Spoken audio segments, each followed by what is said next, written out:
The massive alien fleet emerged from hyperspace near Jupiter, their dark ships blocking out the distant stars. Admiral Thomas stood on the bridge of Earth's hidden command center on Mars, his weathered face illuminated by the soft glow of holographic displays. Humanity had been preparing for this moment for decades. "They're taking formation exactly as our simulations predicted," said Captain Robert, his fingers dancing across the control panel. The underground command center hummed with quiet efficiency as military personnel monitored the approaching threat. The alien transmission came right on schedule. A towering figure appeared on the main screen, a being with metallic skin and glowing eyes that regarded them with obvious contempt. "Primitive species of Earth," the alien commander announced in perfect English, having clearly intercepted and studied Earth's broadcasts. "I am High Commander Vale of the Galactic Council. Your planet has been selected for integration into our empire. Surrender your resources and accept our rule, or face extinction." Admiral Thomas allowed himself a small smile. The aliens had no idea that Earth had detected their communications 50 years ago. They didn't know about the quantum shield network hidden throughout the solar system, or the gravity pulse weapons concealed within every major asteroid. "This is Admiral Thomas of Earth's United Defense Force," he responded calmly. "We decline your generous offer." The alien commander's eyes flashed with anger. "Then you choose death. Our fleet will demonstrate the price of defiance." The alien ships moved forward, their weapons charging. Several smaller vessels advanced toward Earth's orbit, no doubt expecting to easily overwhelm what they assumed was a primitive planet's defenses. "All units, execute Protocol Omega," Admiral Thomas commanded. Around the solar system, hidden installations powered up. The trap was ready.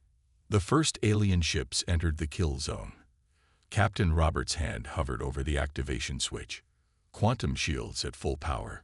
Gravity weapons locked on target. "Let them learn their mistake," Admiral Thomas said quietly. Fire. The aliens never knew what hit them. The quantum shields absorbed their energy weapons like they were nothing more than light shows. Then the gravity weapons activated. Concentrated gravitational forces crushed the front line of alien ships like tin cans. Those that survived found their engines suddenly pulling them in opposite directions as localized gravity wells tore their ships apart. By the stars, the alien commander's composed demeanor had vanished. "What is this sorcery? Your species should not have this level of technology." "You made 3 critical mistakes," Admiral Thomas replied. "First, you assumed we were primitive because we chose not to broadcast our true capabilities. Second, you threatened a species that has spent its entire history preparing for war. And third," he paused for effect, "you gave us 50 years to get ready for you." The alien fleet tried to regroup, but Earth's defenders had only begun to fight. Hidden defense platforms around Mars activated, launching swarms of autonomous combat drones. Weapon systems concealed within the moon's craters opened fire, filling space with precisely targeted energy beams and gravity pulses. Within hours, half the alien fleet was destroyed or disabled. The survivors desperately tried to retreat, but found their hyperspace drives wouldn't function. Another gift from Earth's quantum technology. "Impossible," High Commander Vale sputtered. "The Council has conquered 1,000 worlds. We cannot be defeated by primitives." "Consider this a message to your Galactic Council," Admiral Thomas declared. "Earth is not for conquest. We will defend ourselves, and we will retaliate. You have 1 hour to surrender your remaining ships, or we will be forced to demonstrate even more of our capabilities." The command center erupted in cheers as the alien fleet raised white flags, a gesture they had clearly learned from studying human broadcasts. Admiral Thomas allowed himself to relax slightly, knowing this was only the beginning. The Galactic Council would not take this defeat lightly, but humanity was ready. Humanity had learned its lesson from countless stories of alien invasions. When they detected the first alien signals 50 years ago, they united in secret, pooling their resources and brightest minds to prepare for this very day. Now the galaxy would learn that humans were not easy prey. They were the hunters they should have feared all along. 50 years earlier, on a quiet night at the SETI station in New Mexico, Dr. James Walker stared at his computer screen in disbelief. The signal patterns were unlike anything he'd ever seen, clearly artificial and definitely not from Earth. But what happened next would change human history forever. Within hours, similar signals were detected by stations worldwide. The message hidden in them was clear. A vast empire ruled the stars, and they saw Earth as nothing but a future colony. Instead of panic, this discovery sparked humanity's greatest revolution. If they're watching us, Dr. Walker had told the emergency United Nations meeting, then we must appear primitive while secretly preparing for their arrival. The world's leaders, for once united by a common threat, agreed. Operation Shadow Shield began the next day. On the surface, Earth continued its normal development. But beneath this facade, every aspect of human civilization transformed. The world's best scientists were gathered in hidden facilities, working on technologies that would seem impossible to outside observers.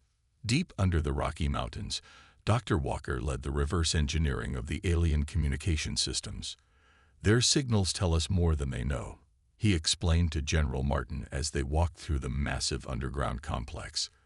Every transmission contains clues about their technology. The facility stretched for miles, filled with laboratories and testing chambers.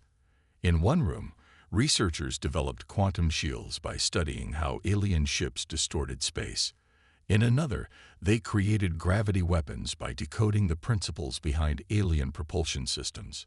They think they're watching primitive humans playing with rockets, General Martin said, watching a test of their new quantum shield generator. They have no idea we're learning all their secrets. The greatest challenge was keeping everything hidden. Every new technology had to be developed in absolute secrecy. Cities built vast underground extensions. The moon's far side became a massive military installation, disguised to look untouched from space. Mars hosted command centers inside hollowed-out mountains. The key is misdirection, explained Colonel Lisa Reed, head of the deception program. We launch obvious satellites and space stations as decoys, while our real technology stays invisible. Her team engineered ways to hide energy signatures and mask construction projects from orbital observation. By year 20, humanity had achieved technological breakthroughs that would have seemed like magic to previous generations. They developed ships that could bend gravity, weapons that could disrupt quantum fields, and defensive systems that could track objects across light years. The asteroid belt became humanity's secret shipyard. Inside hollowed-out asteroids, massive factories produced vessels and weapons. We're building an arsenal inside rocks they think are empty, Captain David Parker said, watching automated systems assemble another stealth cruiser. Training was equally important. The world's militaries secretly prepared for space combat while maintaining their traditional forces as a facade. Pilots learned to fight in zero gravity. Soldiers trained to operate in vacuum. Engineers practiced repairing systems that officially didn't exist. We're creating warriors they won't expect, General Martin told his staff. Every soldier knows our survival depends on maintaining this deception until the right moment. Year 40 brought the first successful test of the quantum shield network. Hidden projectors throughout the solar system could create an impenetrable defense grid at a moment's notice. Dr. Walker, now much older but still leading the scientific effort, watched with pride as test shots dissipated harmlessly against the shield. They'll expect to find a primitive planet, he said. Instead, they'll find a fortress. The final decade focused on perfecting their systems and planning for every possible scenario. They knew the aliens would come. Their intercepted communications made that clear. The only question was when. Underground cities could now house millions if needed. Orbital defense platforms waited in stealth mode. The entire solar system had become one giant trap, waiting to be sprung. 50 years of preparation. General Martin said on the day they detected the first alien scout ships at the edge of the solar system. Now we'll show them humanity's real power. The aliens would arrive expecting to find an easy conquest. Instead, they would face the most prepared and technologically advanced defensive force they had ever encountered. Humanity was ready not just to survive, but to change the galaxy forever. After repelling the initial invasion, Earth's military command wasted no time.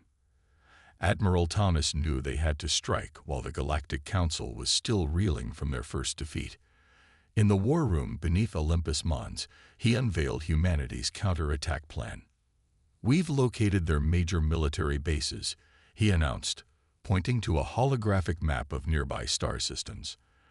"Our stealth ships are in position. It's time to show them what humanity can really do." The first strike came at midnight Earth time. 50 ships, completely invisible to alien sensors, emerged from hiding spots around a major Council military installation. The alien base, a massive structure orbiting a red dwarf star, had no warning before the attack began. "All ships, execute attack pattern Delta," Commander Wilson ordered from the lead vessel, the EDS Phantom.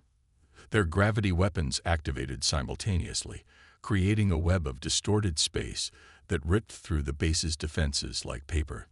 The aliens scrambled to respond, but their weapons passed harmlessly through empty space.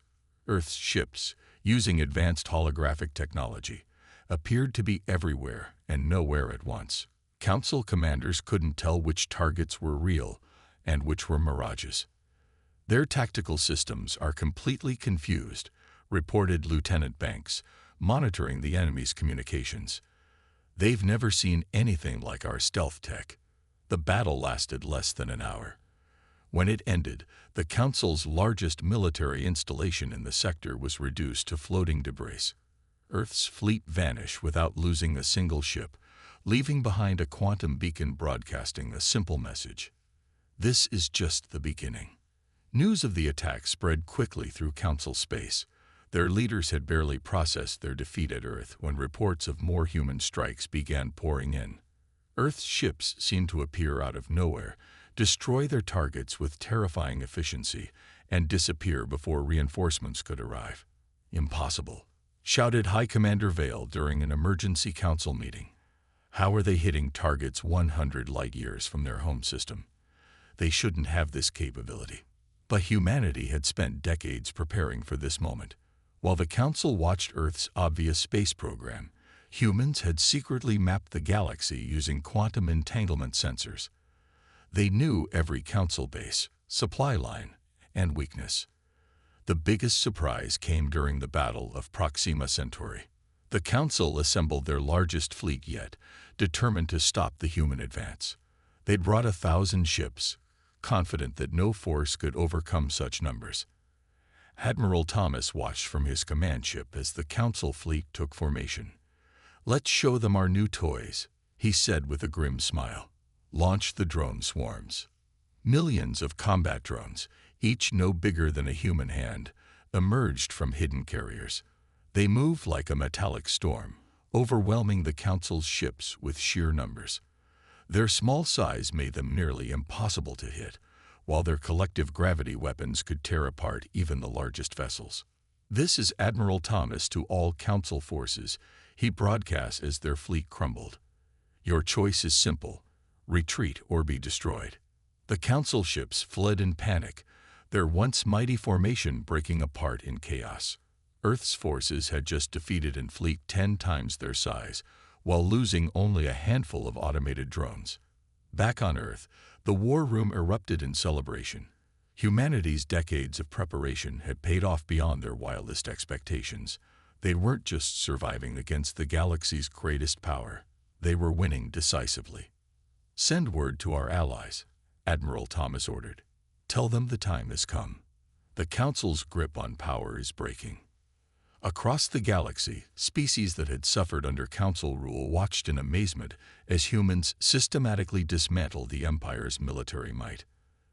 The message was clear: a new power had emerged, one that could challenge the Council's dominance. The counterstrike had succeeded beyond anyone's hopes. In just a few weeks, Humanity had destroyed the Council's reputation for invincibility and proven themselves a force to be reckoned with. The galaxy would never be the same. As Admiral Thomas looked at the reports of their victories, he knew this was just the beginning. The real challenge would be reshaping the galaxy into something better than the Council's empire.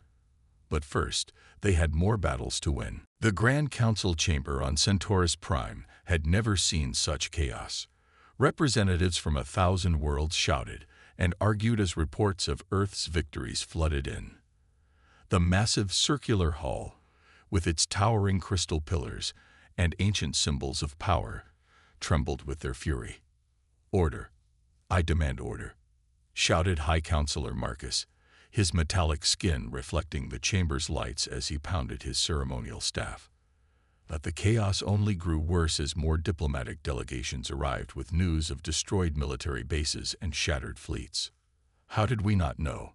demanded the representative from the Proxima Systems, their crystalline form shimmering with anger. "How did our mighty intelligence services miss Earth's true capabilities?" Before anyone could answer, the chamber's massive doors swung open. A hush fell over the assembly as 3 humans walked in, their simple black uniforms standing in stark contrast to the elaborate robes of the council members.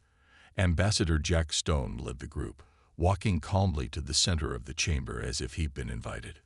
"Impossible," High Counselor Marcus sputtered. "How did they breach our security?" Ambassador Stone smiled. "The same way we've been monitoring your meetings for the past 40 years. He gestured and holographic projectors activated, showing recordings of countless secret council sessions. "We've been here all along. You just couldn't see us." The chamber erupted again, but this time in fear. If humans could penetrate the heart of council space so easily, nowhere was safe. "You dare!" Marcus raised his staff, but Stone raised his hand, and the staff crumbled to dust, a demonstration of human nanite technology that left the council members gasping. "We dare because you gave us no choice," Stone declared. "For centuries, you've ruled through fear and force. You've crushed independent worlds, stolen resources, and called it civilization. That ends today."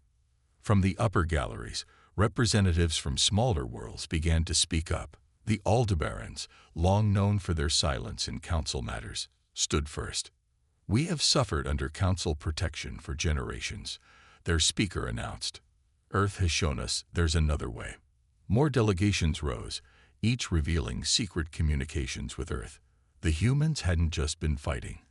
They'd been building alliances, promising protection to worlds that wanted to break free from council control. "This is rebellion," Marcus shouted. "We will crush." "You will do nothing," Stone interrupted. "Your military is in shambles. Your secret police have been compromised. Even your private security forces have turned against you." He gestured again, and the chamber's own defense systems powered down. "Your power was always built on the illusion of invincibility. We've shattered that illusion." The council members watched in stunned silence as their personal shields failed. Decades of human infiltration had compromised every layer of their security. "We're not here to destroy the council," Stone continued, his voice echoing through the chamber. "We're here to transform it.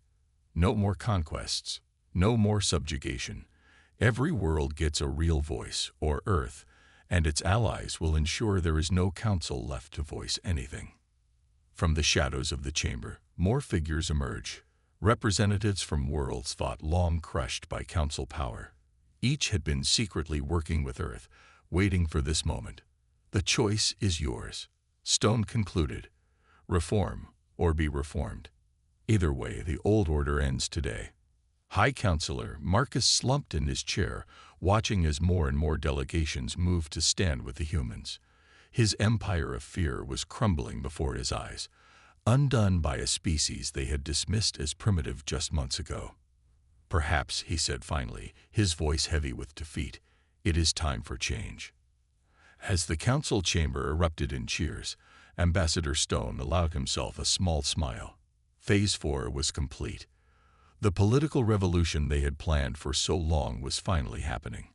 Now came the hard part, helping build something better from the ashes of the old regime. But looking at the hope in the eyes of the freed world's representatives, he knew it would be worth it. The galaxy was about to change forever, and humanity would help lead the way. The secret meeting took place in Earth's underground facility beneath the Pacific Ocean. Representatives from 30 alien species gathered in a vast chamber, their diverse forms illuminated by the soft blue glow of quantum barriers that ensured absolute privacy. Ambassador Stone stood at the central platform, surrounded by holograms showing the current state of the galaxy. "Welcome to Earth," he addressed the gathering. "You've all taken great risks to be here." The Retaliation delegate, a tall being of pure energy contained within an environmental suit, spoke first. "The Council hunted our kind for centuries. We were forced to hide our true nature, pretending to be less advanced than we are, just like you did. That's why we're here," another delegate added, their crystalline form shifting colors as they spoke. "Earth has proven there's a way to resist. We want your protection, your technology." Admiral Thomas stepped forward, his uniform bearing the new insignia of Earth's Defense Force. "We're prepared to share our advancements with trustworthy allies. But first, we need your help to completely dismantle the Council's remaining power structure." The chamber hummed with excited conversation as Earth's representatives began sharing their defensive technologies. Quantum shield designs, gravity weapon schematics, and stealth system blueprints were transmitted to the assembled delegates. "Watch," Commander Wilson demonstrated, activating a miniature version of Earth's planetary defense system. The aliens gasped as energy weapons dissipated harmlessly against the quantum barriers. "With these defenses, no Council fleet will ever threaten your worlds again." Meanwhile, in orbit above Earth, the first joint training exercises began. Ships from a dozen worlds practiced formation flying with Earth's vessels, learning the tactics that had defeated the Council's fleets. "Your combat techniques are unusual," commented Captain Bright Star of the Arcturus Defense Force, watching Earth's ships perform seemingly impossible maneuvers. "You turn weaknesses into strengths." "Humanity spent centuries fighting itself," explained Flight Leader Adams.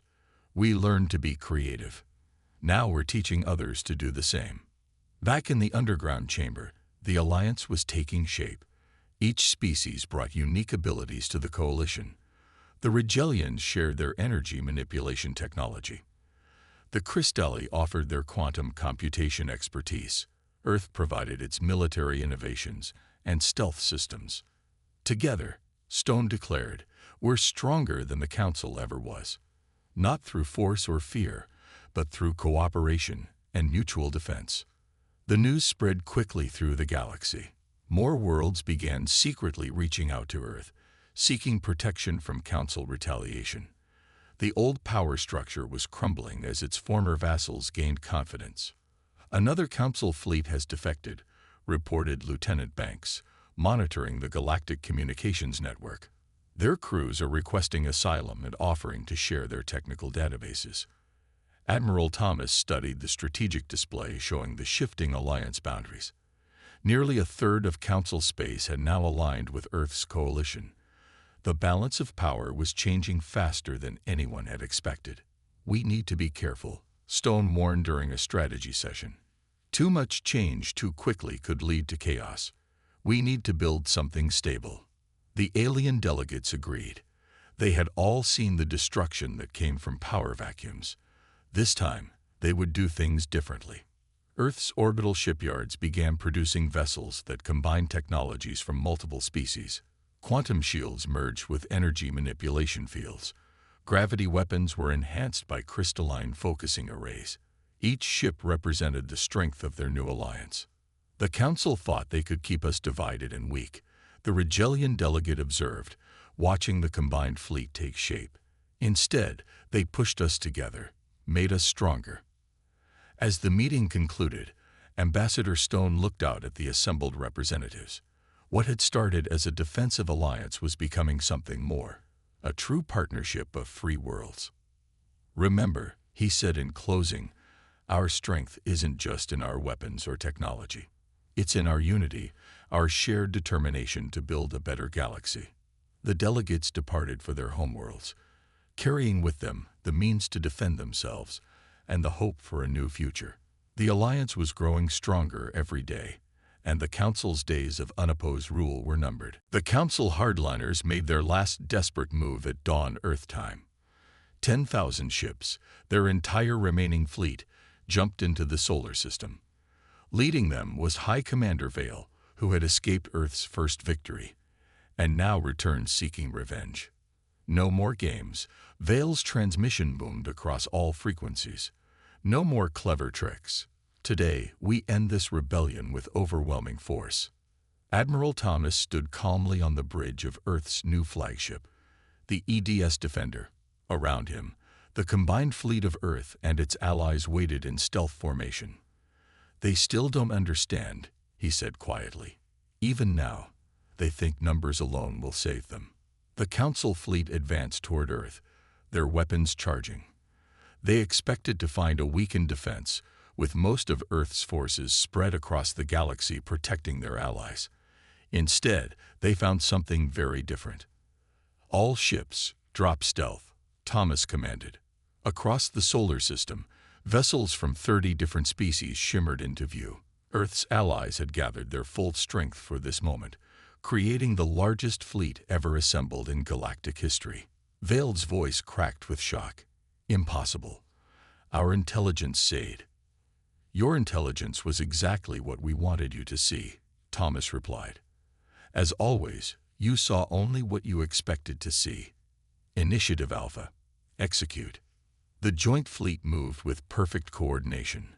Ships from different species combined their unique technologies in ways the Council had never imagined possible.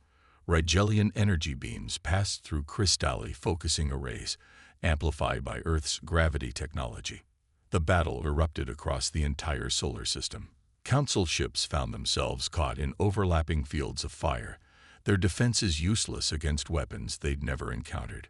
Earth's combat drones swarmed through their formations, while Allied ships struck from multiple dimensions. "Their command ship is trapped," reported Captain Robert. Vale's massive flagship tried to retreat but found itself caught in a web of quantum distortions. "You primitives," Vale screamed as his shields failed. "You cannot destroy centuries of Council rule." "We already have," Thomas responded. "Look around you. The galaxy has changed. Your time is over." The battle raged for hours, but the outcome was never in doubt. The combined fleet's superior technology and tactics proved overwhelming. Council ships were crushed by gravity weapons, torn apart by energy beams, or disabled by quantum field disruption. In the asteroid belt, hidden shipyards activated their defenses, catching Council forces in devastating crossfire. The Moon's secret bases launched waves of autonomous fighters. Mars opened its underground hangars, releasing Earth's reserve fleet. "They're running," shouted Lieutenant Banks as the surviving Council ships tried to retreat. But their hyperspace drives wouldn't engage. The Allies had trapped them in a massive quantum bubble. "Surrender," Thomas broadcasted. "You've lost your fleet, your power, and your fear tactics no longer work. End this now." Vale's response was to order his remaining ships on a suicide run toward Earth. It was exactly what Thomas had expected and prepared for. "Execute final protocol," he commanded. Around the planet, Earth's full planetary defense grid activated. Thousands of hidden platforms and satellites revealed themselves, creating an impenetrable shield of overlapping quantum fields and gravity distortions. The Council ships crashed against the barrier like waves against a cliff. Their weapons, their sacrifice, their desperate final attack. All of it meant nothing against the combined defensive technology of 30 species. "A magnificent sight," commented the Rigelian commander, watching the shield hold firm. "This is why we chose to ally with Earth. You understand true defense." When it was over, the Council fleet was in ruins.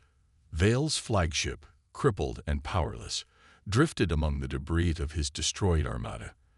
The final battle had ended just as Earth's strategists had predicted, with a complete victory. "Secure the survivors," Thomas ordered. and send word to all our allies. The war is over. The Council's military power is broken. As rescue ships moved to collect prisoners and survivors, Thomas looked at the tactical display showing their allied fleet victorious above Earth. The galaxy would never be the same after this day. A new era was beginning, built not on fear and domination, but on cooperation and mutual defense. 1 year after the final battle, representatives from over 1,000 worlds gathered in the newly constructed Galactic Assembly on Earth. The massive structure, built into the side of Mount Everest, symbolized humanity's emergence as a major galactic power. Ambassador Stone stood at the central podium, looking out at the assembled delegates. The chamber design allowed every species to attend comfortably, whether they breathed air, methane, or existed as pure energy. "Welcome to the first meeting of the Free Galactic Alliance," he announced. 1 year ago, we ended centuries of council oppression. Today, we begin building something better. The changes across the galaxy had been dramatic. Former council worlds flourished under their new independence, protected by shared defense technology. Trade routes, once controlled by council monopolies, now flowed freely between allied worlds. "Earth's leadership has shown us a new way," declared the Retaliation speaker. They'd proved that strength comes not from domination, but from cooperation, not from fear, but from mutual respect. Admiral Thomas, now Supreme Commander of the Alliance Defense Force, presented the new security protocols. Every member world would receive the full protection of the combined fleet. Earth's quantum shields and stealth technology, merged with the unique abilities of other species, created an unprecedented defensive network. "We don't seek to rule," Thomas explained. "We seek to protect. Any world that wishes to join our alliance will receive the same protection as Earth itself." The former High Commander Vale, now a prisoner under house arrest, watched the proceedings from his confined quarters. "I still don't understand," he told his guards. "How did you defeat us so completely?" "Because you never understood what makes humanity different," his Earth guard replied. "We don't just fight. We learn, we adapt, we work together. And now we're teaching others to do the same." In orbit, the combined fleet conducted its first official parade. Ships of all shapes and sizes, representing dozens of species, moved in perfect formation. Their different technologies had been successfully integrated, creating a defense force unlike anything the galaxy had seen before. "Look at that," Captain Roberts said, watching from the observation deck. "A year ago, these species were hiding from the Council. Now they fly together as equals." The Assembly's first act was to establish the Galactic Science Council, dedicated to sharing knowledge between worlds. Earth's universities opened their doors to alien students, while human scientists traveled to distant worlds to study new technologies. "Education and innovation will be our strength," Ambassador Stone declared. "No more hoarding of knowledge. No more technological suppression. We advance together." Former Council worlds were transforming. Their military bases became trading posts. Their prison planets were converted into research stations. The galaxy was healing from centuries of oppression. "But our greatest challenge lies ahead," Stone reminded the Assembly. "We must prove that our alliance can last, that we can overcome our differences, and work together for the common good." The Assembly voted unanimously to establish its headquarters on Earth, acknowledging humanity's role in liberating the galaxy. But Earth refused to dominate the new alliance, insisting on a rotating leadership system that gave every world a voice. "We remember what power did to the Council," Thomas told the delegates. "We won't make the same mistakes." As the first session concluded, representatives from 50 more worlds approached the Assembly, requesting to join the alliance. The movement that had begun with Earth's resistance was spreading across the galaxy. "Tell me," asked a young alien delegate, "did your people know, 50 years ago, that this would be the result?" Ambassador Stone smiled. "We knew only that we had to be ready. Ready to defend ourselves, ready to help others, ready to build something better. The rest." He gestured at the assembled delegates. This came from all of us working together. The galaxy had entered a new age. The Council's empire of fear was replaced by an alliance of free worlds. Earth had emerged not just as a military power, but as a leader in a new way of galactic cooperation. As the delegates departed for their homeworlds, they carried with them the promise of a better future.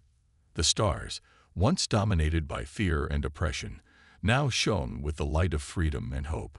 The story of Earth's fierce retaliation had become the story of the galaxy's liberation, and it was only the beginning.